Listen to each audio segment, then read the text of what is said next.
पापा जी नाही करबो अभिमाय रे जवा कॉलेजवाया वही कर देहूँ जी।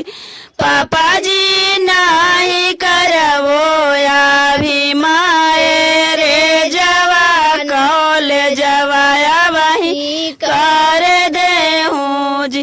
पापा जी पढ़े जाए भाई लगतो ना दाहे जवा कॉलेजवाया वही कर देहूँ जी। चाचा जी पढ़े जाए वो लगतो ना दाहे जवा कॉलेजवाया वही कर देहूँ जी। पापा जी नाही करबो अभिमाय रे जवा कॉलेजवाया वही कर देहूँ जी। चाचा जी पढ़ा लिख के जयबो तो नॉलेजवा मेरे जवाया वही रह देहूँ जी।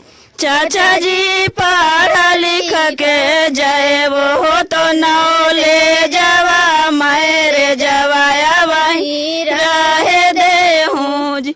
चाचा जी नाही करबो अभिमाय रे जवा कॉलेजवाया वही कर दाना जी।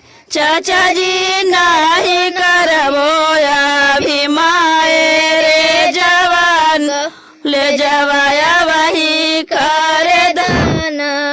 भैया जी साथ के सहेलिया करे नौकरिया डकटरवा हमारा बाने दाना जी।